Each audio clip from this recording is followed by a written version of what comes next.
Hi, welcome good students. This time around is functional skills paper 101 stock 1. It is KCSE. Uh I've selected a couple of few questions from the past papers, and this is going to enlighten you or to maybe make it clear of what exactly you expect in paper 1.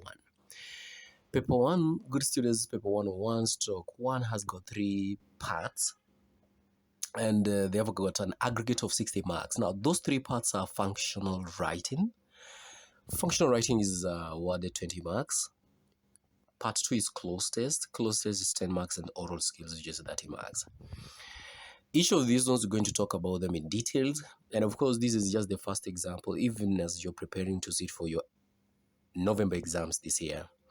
So we're going to have a series of episodes, starting with this one. So you stay up to date so that you at least get enlightened. And if you find that you've gotten something useful that has helped you or enlightened you, the best thing that you can do is just to give it a thumbs up, you give it a subscription, and of course sharing with your good friends out there. It will do me good. Welcome. The first part is functional writing. Here, good students will be tested on your writing skills, and you're going to be asked to write various aspects. We've got institutional writing, we've got personal writing, and like right now we've got institutional writing whereby you're required to write a speech. Now let's start with the speech. Maybe in the next episode you'll be dealing with something different. So with the speech, without wasting much time, you are the environment club chairperson, and then in your school you've been invited to give a speech on how to conserve the environment during the Environmental Awareness Day. That is in your sub-county. The sub-county director of the environment, the area chief, students, the club patrons, and the members of the community will attend. In your speech, you'll address the following issues: deforestation, pollution, and waste disposal. Write the speech that you will deliver. Good students, what I've done is that I've highlighted those particular key aspects of this particular prompt, or the areas that you're going to pay attention much on. You don't have just to read a bunch of words which are there. You're supposed to interact with what exactly the question or the prompt is asking you. What are you expected? What are you required? So let's look at the do's and don'ts straight away of how you're supposed to come up with an effective response when it comes to speech writing. When it comes to speech writing, the first things first, format. Format must be a speech. Now, if it's a speech, make sure that it's a speech. You don't just make sure that it's a speech, but of course, a speech has got it's tonal, or it has got a way, or it has to appear that it's a speech. There is an audience, and there is a there are purported listeners. And then in your imaginations, you're going to imagine that these people are seated in front of you and you're talking, or you're giving your talk. You're giving your talk. And it must be written in prose. That is, it should be in a continuous format. It doesn't have to have headings, subheadings. No. It should be in prose. And then also it needs to have a title, and this title should be in capital and of course underlined. That comes with some awarding. You are awarded for the right copy, the right title, and of course when it's underlined. The title needs to capture the following: one, the event, the dates of the event. We also have the speaker. And then in the same process also we have the content. The content is also awarded 8 marks. In the content, good students, you're going to be doing some greetings and recognition of the various personalities in order of their seniority, from the most senior to the least senior. And then of course you're going to appreciate the organizer for the invitation. Now, this is from the prompt. You see, you cannot start appreciating the organizer if that was not mentioned or it was not given as a clue from the prompt. You see, we are talking about appreciating the organizer in this case because it was given as a clue and we've comfortably can speak about it here. And then also another aspect is that you need to introduce the topic. And if the topic was environmental awareness, then on the first paragraph, talk about those particular issues that need to be addressed. Now, they were, of course, in the prompt. Deforestation was suggested. We had pollution and also waste disposal. So in your response, you're going to be talking about these issues that needs to be really addressed. You will be introducing them before you start to deliberate on them. And then also, you will be required to give a summary of your speech. That is either by thanking the audience for listening to you. That's most obvious.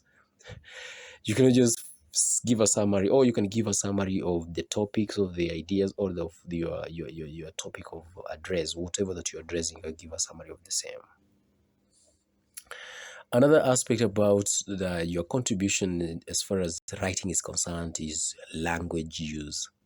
Now, here you're awarded between 7 to 8 marks. You're expected to communicate with ease. You have to show that you are commanding the language, that you're not fumbling with words. You know what you're saying. And this is attained by practice. You've been practicing this one, I know, from various schools. I mean, from wherever you're schooling from. And it's not the first time. You're not coming across this work for the first time. You must have done it with your teachers, and therefore I expect that communicating with much ease, this is something that you have earned or that you have acquired through practice and of many long hours, of input of many long hours. And then also the obvious thing is that pay attention to the tense and of course spelling errors. Subject-verb agreement rule needs to be observed. A sentence needs to be a sentence. A sentence shouldn't convey a complete thought, not halfway. Then also good paragraphing, good use of sentence structures. And about sentence structures, your good students, I have to say something. Structure here, look at how you would want your work to be effective. How effective is your opening paragraph? And maybe how effective should your closing paragraph? For example, at the very beginning, obviously you'd want to engage your listeners, your audience. And it accounts very much how you achieved or how you managed to achieve to get to engage your audience at the very beginning. For example, you might decide later to structure your opening sentence to have a rhetorical question. This rhetorical question will be engaging your readers, and it's highly likely to draw your readers into your speech with effectiveness than when, let's say, for example, you're starting with a definite beginning whereby your listeners or your audience are not really, they will not really immediately get engaged or drawn into your speech. So rhetoricals, they come in handy. Number two, you can use maybe an anecdote, maybe a personal experience before you get into the main issue. Okay, this particular anecdote, a statement, a brief story, a personal story about yourself, could be about a person that you know, that of course gives the main backup, or it enhances the main ideas or the main topic. So that's all about part A, that is awarded, or part 1, which is awarded 20 marks. Now, on to the second part, that is cloze text. Read the passage below and fill in the blank spaces with the most appropriate word. 10 marks. I'll take you through. Of course, it wasn't necessary for me to do these, but for the purpose of keeping records, let's go through it quickly. Curriculum reforms, and again, good students, before you even go through it, you need to pay attention to the use of tenses here. In fact, subject-verb agreement comes in handy, and also sentence structuring. You need to be able to know that where a sentence comes to an end, so that you don't end up maybe putting a word, a phrase, where it's not supposed to be before you read the whole sentence. So you might as well as want to read as if everything is there first. I'm not going to do that one. I'll just take you through, plus of course there are responses up there. Curriculum reform in education is a worldwide practiced phenomenon that is involved in striving for the best educational practices, primarily with the demands of the 21st century knowledge economy. African countries immediately after independence had to inherit the colonial education system, which was discriminative and which demanded realignment to the societal and cultural demands of the nation. Coincidentally, curriculum reforms in most African nations adopted the content of knowledge-based approach.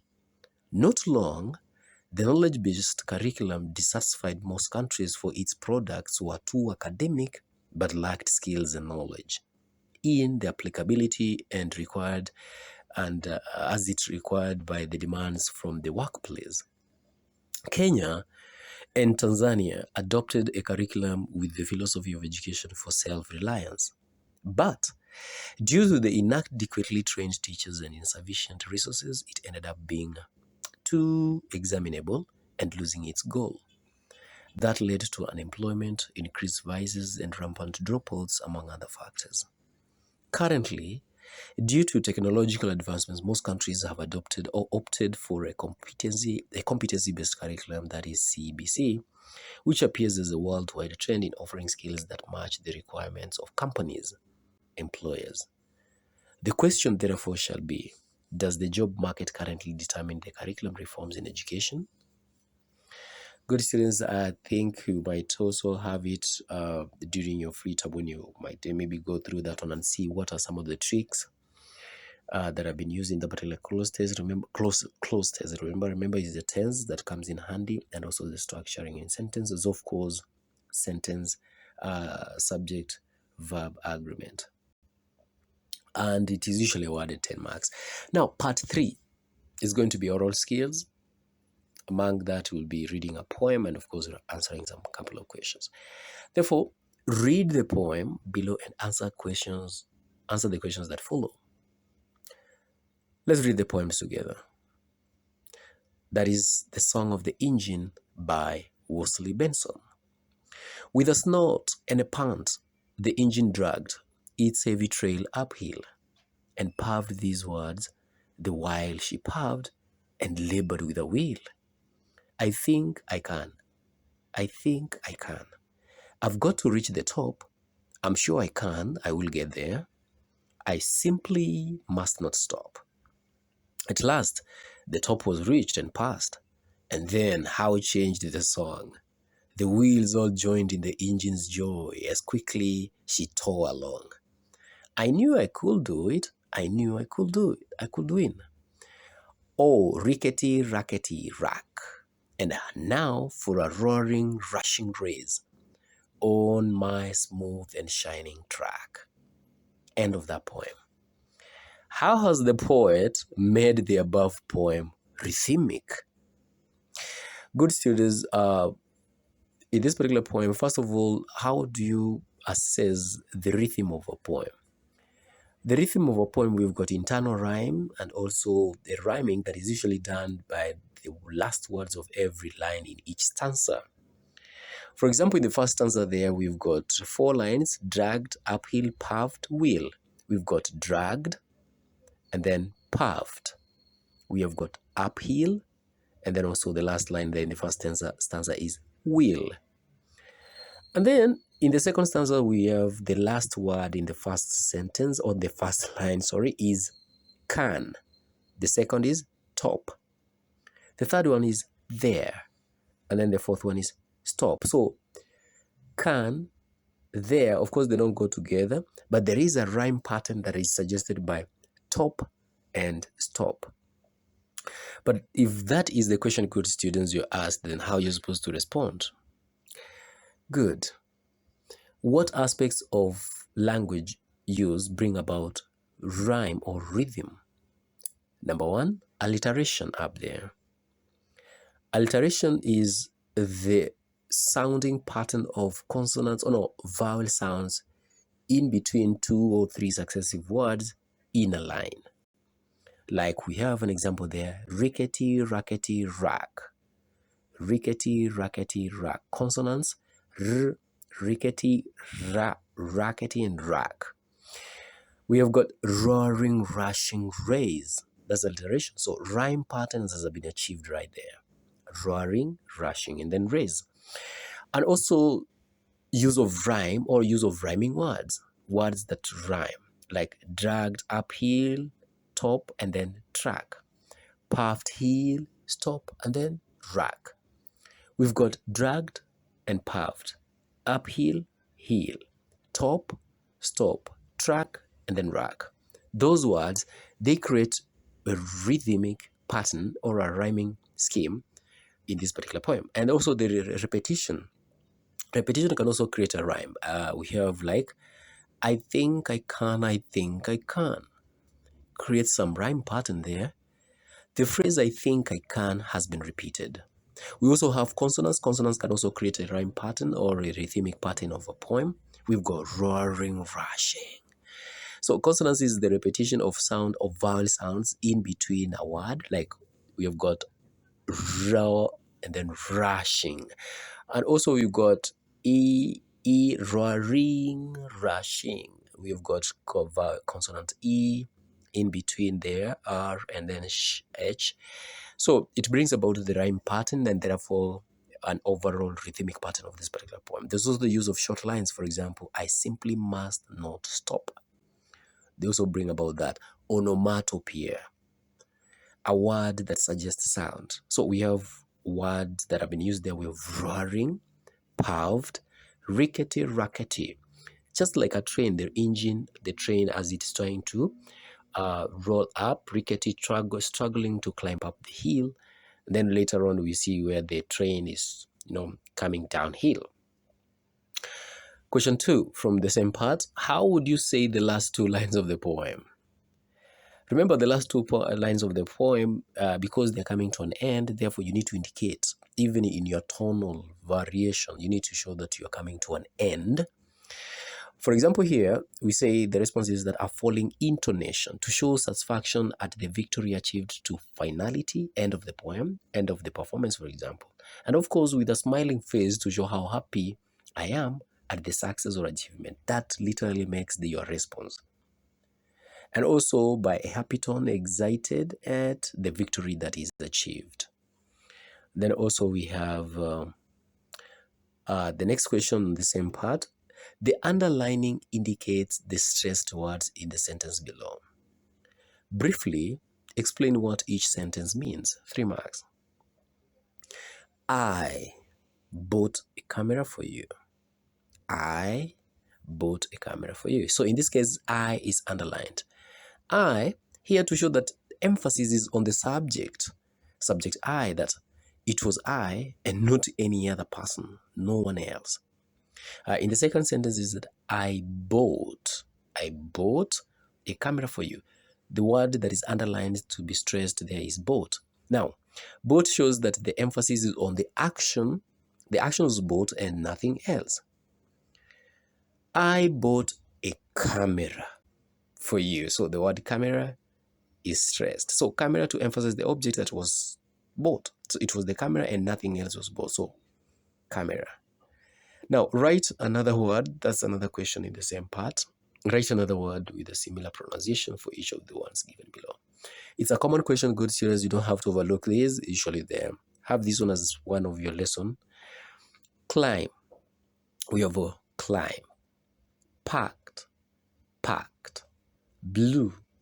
Blue. Cereal. And then also cereal. Right there. These are now literally appreciation.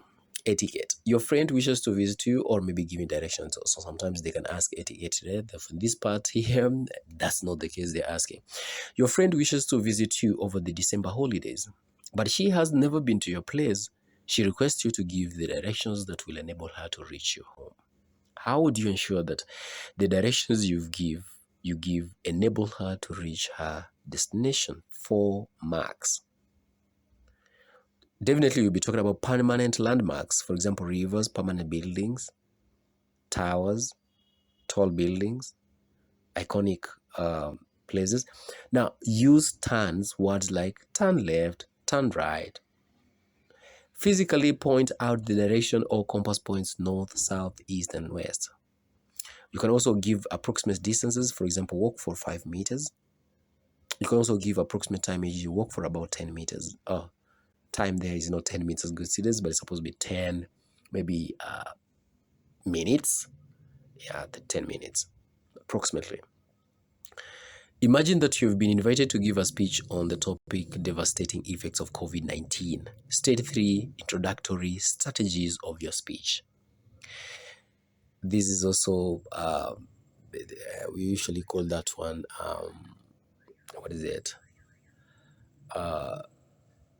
Questions that requires performance, or performance questions rather. Imagine that you've been invited to give a speech on the topic devastating effects of COVID-19.